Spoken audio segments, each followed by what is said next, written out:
Bulletin के आगाज में सबसे पहले बात करते हैं वजीर आजम शहबाज शरीफ की, जो कहते हैं कि इसराइल की जानिब से बेगुनाह फलस्तीनियों की नस्ल कुशी जारी है। आलमी बरादरी ने जंगबंदी के लिए मौसर किरदार अदा नहीं किया। सलामती काउंसिल की करारदादें बेबस नजर आ रही हैं। है कि आलमी अदालत का फैसला भी इसराइल को ना रोक सका। इसराइली जारहियत में 43,000 से जायद फलस्तीनी शहीद हो चुके हैं। फलस्तीन में इसराइली बर्बरियत पर दुनिया खामोश तमाशाई बनी हुई है। फलस्तीन में शहर और गांव तबाही का मंजर पेश कर रहे हैं। इसराइली फौज स्कूल्स और हॉस्पिटल्स पर बमबारी कर रही है। तकरीब से खिताब करते हुए उन्होंने कहा कि हमारे घर और तालीमी इदारे फलस्तीनियों के लिए हाजिर हैं। मुल्की मईशत के लिए अच्छी खबर। OGDC एल्को सिंध के जिला खैबरपुर में गैस के नए ज़खायर की दरियाफ्त में कामयाबी मिली है। OGDCL ने पाकिस्तान स्टॉक एक्सचेंज को खत लिखकर नई दरियाफ्त से आगाह कर दिया। खैरपुर में शाहूबंद कुएं से 10 मिलियन स्टैंडर्ड क्यूबिक फिट यौमिया गैस के ज़खायर के लिए शाहूबंद कुएं पर 12,675 फिट तक ड्रिलिंग की गई। नई दरियाफ्त से मुल्क में गैस की किल्लत कम करने में मदद मिलेगी। OGDCL की जानिब से यह बयान सामने आया है। वज़ीर आला मरियम नवाज से बेलारूस के सफीर की मुलाकात। ट्रेड काउंसलर भी मौजूद। पंजाब में बेलारूस के ताउन से मकामी सतह पर ट्रैक्टरों की तैयारी के लिए असेंबलिंग प्लांट लगाने का फैसला किया गया है। बेलारूस की पंजाब में इलेक्ट्रिक बस प्रोजेक्ट में भी मुआवनत की पेशकश। मुलाकात में दो तरफा बाहमी ताल्लुकात, ज़राअत, तिजारत और सयाहत के फ़रोग पर बातचीत हुई है। पंजाब में गैर मुल्की सरमायाकारों को मुराआत और सहूलियात फराहम कर रहे हैं, ये कहना है मरियम नवाज का। बेलारूस के साथ ज़राअत और दीगर शोबों में ताउन को फ़रोग देना चाहते हैं। ज़राई मशीनरी खुसूसन ट्रैक्टर्स की तैयारी में बेलारूस के तजर्बे से फ़ायदा उठाना चाहते हैं।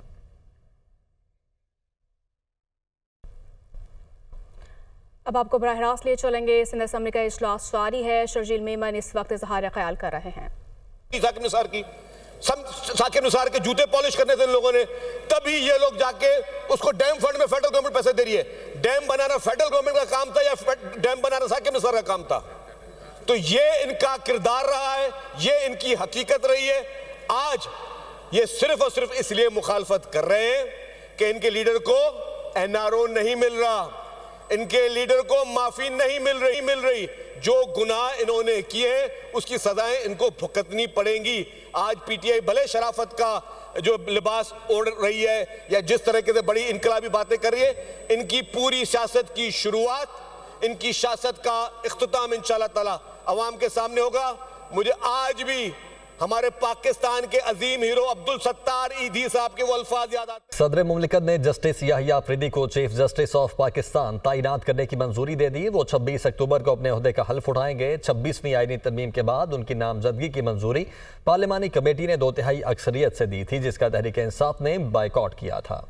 Justice Yahya Afridi chief justice Pakistan तैनात। सदर ममलिकत आसिफ अली जरदारी ने आइन के आर्टिकल 175A(3), 177 और 179 के तहत मंजूरी दे दी। 26वीं आईनी तरमीम के बाद पार्लियामेंट की खसूसी कमेटी ने 2/3 अक्सरियत से जस्टिस याहिया अफरीदी को चीफ जस्टिस ऑफ पाकिस्तान मुकर्रर करने की मंजूरी दी। पार्लिमानी कमेटी का इन कैमरा इजलास पार्लियामेंट हाउस में हुआ, जिसमें मुस्लिम लीग नून की तरफ से ख्वाजा आसिफ, एहसन इकबाल, शाइस्ता परवेज मलिक, आजम नजीर तारड़ शामिल थे। पीपल्स पार्टी की तरफ से फारूक नाइक, राजा परवेज अशरफ और नवीद कमर शरीक हुए। JUI की नुमाइंदगी सेनेटर कामरान मुर्तजा और MKM की नुमाइंदगी रायना अंसार ने की, जबकि PTI और सुन्नी इत्तेहाद काउंसिल ने बाइकॉट किया। पार्लिमानी कमेटी के इजलास के 2 सेशन हुए। पहले सेशन में चीफ जस्टिस के तकर्रुर के लिए 3 सीनियर जजेस जस्टिस मंसूर अली शाह, जस्टिस मुनीब अख्तर और जस्टिस याहिया अफरीदी के नाम पेश किए गए। कमेटी ने PTI और सुन्नी इत्तेहाद काउंसिल को मनाने के लिए कार्रवाई मुलतवी की। स्पीकर ने PTI रहनुमा असद कैसर से राब्ता किया, ताहम PTI ने बाइकॉट बरकरार रखा। पार्लिमानी कमेटी के इजलास का दूसरा सेशन 1.5 घंटे तक जारी रहा, जिसमें 2/3 अक्सरियत से याहिया अफरीदी के नाम पर इत्तेफाक किया गया। Justice Yahya Afridi seniority list में 3रे नंबर पर थे। पार्लिमानी कमेटी ने जस्टिस याहिया अफरीदी का नाम वज़ीर आज़म को भिजवाया, जिसके बाद वज़ीर आज़म ने समरी सदर पाकिस्तान को भेजी थी। सदर ममलिकत की तरफ से तैनाती की मंजूरी के बाद जस्टिस याहिया अफरीदी 26 अक्टूबर को चीफ जस्टिस पाकिस्तान के ओहदे का हल्फ उठाएंगे। इनकी तैनाती 3 साल के लिए की गई है। चीफ जस्टिस काजी फायज ईसा और नए तैनात चीफ जस्टिस याहिया अफरीदी की मुलाकात। चीफ जस्टिस काजी फायज ईसा ने जस्टिस याहिया अफरीदी को मुबारकबाद पेश की। जस्टिस याहिया अफरीदी जस्टिस मंसूर अली शाह के चैम्बर में भी गए। नए तैनात होने वाले चीफ जस्टिस याहिया अफरीदी को उनके चैम्बर के स्टाफ ने भी मुबारकबाद दी। जस्टिस याहिया अफरीदी से जस्टिस हसन अजहर रिजवी, जस्टिस शाहिद वहीद और जस्टिस शाहिद बिलाल, जस्टिस मुसरत हिलाली की भी मुलाकात। चीफ जस्टिस तैनात होने पर मुबारकबाद दी गई। ऐसे में गवर्नर खैबर पख्तूनख्वा फैसल करीम कुंजी कहते हैं कि पीटीआई ने अपने ही हिमायत करदा मुसवदे की पार्लियामान में मुखालफत की। पीटीआई ने हर बार मुल्क को गैर मुस्तहकम करने की कोशिश की। पीटीआई वालों ने इस्लामाबाद में चढ़ाई की कोशिश की। पीटीआई की तवज्जो सिर्फ धरने, जलसे, जुलूसों पर मरकूज है।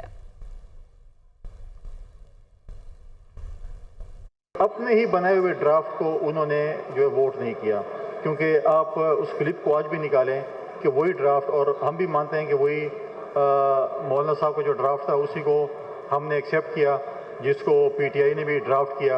आज वो अपने ड्राफ्ट को वोट नहीं कर रहे हैं। हमारे सूबे में सिर्फ यही बात है कि कब जलसा करना है, कब जुलूस निकालना है, कब धरना करना है, कब हुकूमत को और मुल्क को डिस्टेबलाइज करना है।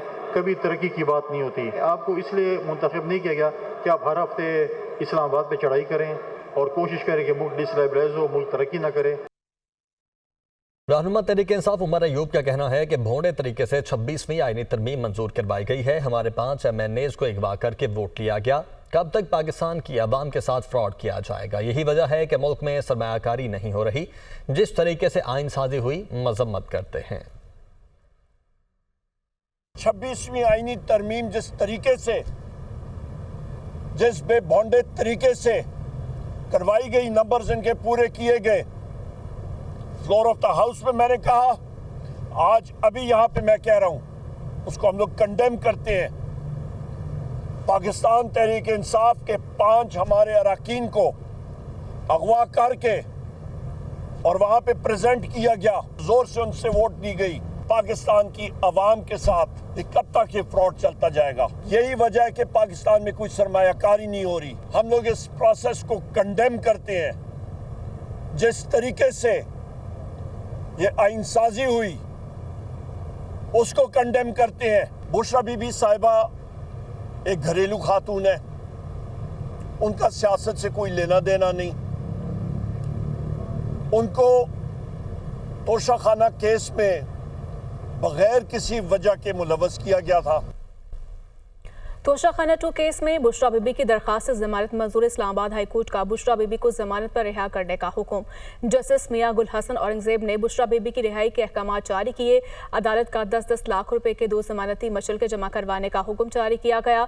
बुशरा बीबी पर अभी तक कोई केस दर्ज नहीं, ना ही किसी केस में मतलूब हैं। बुशरा बीबी की रोप कार्ड जारी ना हो सके, रिहाई का मामला एक बार फिर लटक गया।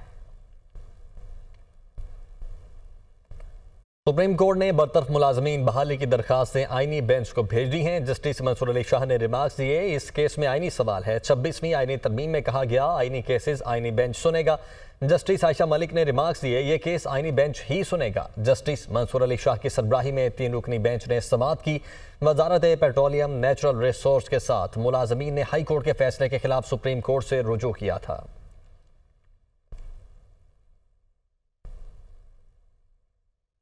जब तक डेथ सर्टिफिकेट नहीं जमा करवाया जाएगा, मुर्दों के नाम पर सिम एक्टिव रहेगी। सेनेट की कायमा कमेटी बराए खजाना के इजलास में मुर्दा अफराद की सिमें मुतहरिक होने का इंकशाफ। फैसल वाड़ा बोले, FPR जिंदा अफराद की सिम ब्लॉक करता है। मर्दों की सिम्स काम कर रही हैं। FPR हुकाम का मजीद कहना था कि कुछ अफराद के इंतकाल के बाद डेथ सर्टिफिकेट जमा नहीं करवाए जाते।